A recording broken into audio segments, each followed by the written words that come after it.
This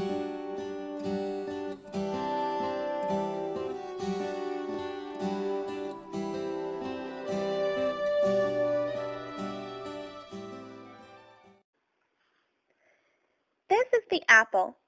At your local grocery store, you can choose from between 5 to 6 different varieties of apple. Where did these apples come from? How were they grown? Well, I've seen apples growing around here in Middle Appalachia, so that must be they're from around here, right? Well, not necessarily. Check out the sticker on your shiny round fruit. This will tell you its place of origin. It probably says Washington. 60% of the U.S. apple production is grown in the state of Washington. Depending on the time of year, it might even say product of Chile. You see, the United States is a huge producer of apples. We are the third largest world producer of apples and the fourth largest exporter, following China, the European Union, and Chile. But when apples are no longer in season, we import apples from countries in the southern hemisphere. Chile is our largest supplier. Wait, so you're telling me that the apples I buy in the grocery store are being shipped to me from thousands of miles away? But hang on a second. Apples can grow here in Appalachia, can't they? Yes and yes. It's a complicated story.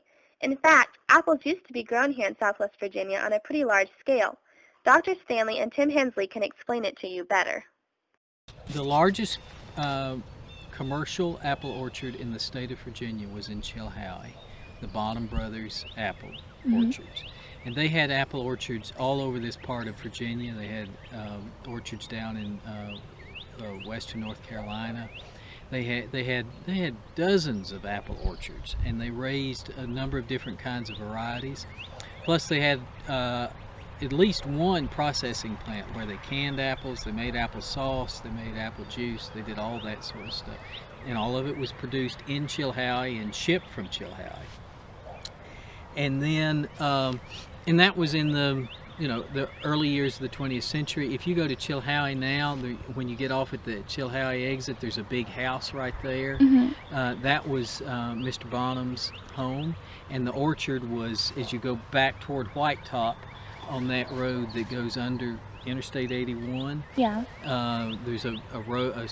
The packing house was just over that hill over there, and then they had a big warehouse, a big refrigerated warehouse, where the parking lot is in front of Barry's Hardware and behind where the Townhouse Restaurant and those things are on Main Street, or were.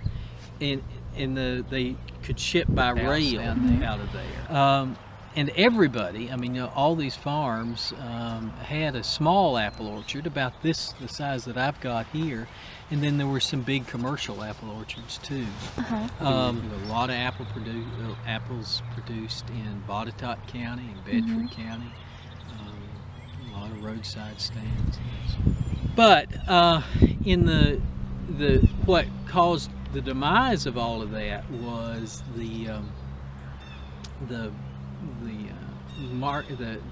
cartel out of Washington State that convinced everybody that an apple needed to look like a Red Delicious apple and needed to taste like a Red Delicious apple. And I don't eat Red Delicious apples. I think they taste like cardboard. Yes. And I don't know anybody that has any high regard, but that's the apple that we think it's supposed to look like. And we could not produce those here on the scale that they were able to produce and market them out of Washington State. And the Washington State producers became ascendant. And I know also from the history of the larger history of apple production that it has tended to go in cycles. The business cycle, boom and bust. Some folks start making money at apple in their orchard business, and everybody else gets in it.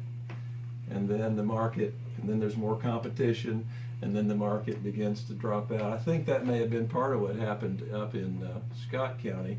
Lots and lots of folks were doing it, and then competition drives folks out. But I reckon there aren't any commercial orchards up there now. So these cheaper apples from out west, it's my understanding that it's easier for them to grow the apples out there. The cooler temperatures make for a more ideal growing situation. Oh, okay. So production moved to where the apples could most easily be made to match the red delicious prototype. Got it. But we still have some orchards around here, right? Yes, here you are seeing some pictures of an orchard up near Wytheville, Virginia. So commercial orchards are indeed still around, but much fewer and farther in between because it's almost impossible for smaller farmers to keep up with the production flowing out of Washington and other states, such as New York, Pennsylvania, and Michigan. However, some local producers can be found at places like your local farmer's market. Ralph Vanover, a Virginia farmer, sells his excess apple produce at the Abingdon Farmer's Market. He grows apples as a hobby, but says he can normally break even in sales. So what if I want to grow my own apples? What all is involved? That's a great question. A lot is involved with growing apples, but first you need to have a tree. I recently spoke with Tim Hensley from Bristol, Virginia, and he explained what he does in his nursery to provide people with young trees. Well, we are a nursery. We are growing, we're grafting the trees, propagating them, keeping them going here on our own place. We collect wood from other orchards, friends who have particular varieties will go out and get the wood. So we're multiplying these old varieties that are hard to get hold of and making them available to the home orchardist. And that's pretty much the thrust of what we're doing. We're propagating, and it's a bit of a specialized process to do the grafting. Not anybody can do it, but you have to have it kind of set up right to do a good job with it. Okay, cool. Can apples be grown commercially in this area? You know, like what was described before. I actually asked Dr. Hensley that same question. Here's what he had to say. Sure, why not? There are folks who are doing it, you know, and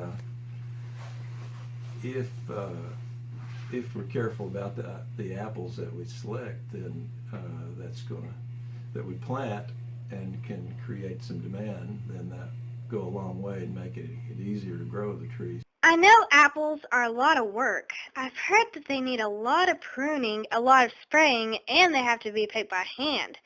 Growing apples locally may mean a raise in prices. How can I help convince local consumers that spending a little more on their apples is worth it if it brings apple production back home? First, people need to be aware of where their fruit is coming from. Once they realize the thousands of miles the apples have to travel, you might be able to introduce environmental factors, such as the amount of fuel used to transport the fruit. You don't have to be a tree hugger to realize that it's a waste of resources and having a bad effect on the beauty of Earth. Right. You could also try to show that increased apple production would make good use of Appalachian farmland and might bring in more local revenue. More money makes everybody happier. Not to mention, growing apples locally should enhance the quality and flavor of apples in our grocery stores. Great! Let's make a difference and support locally grown apples.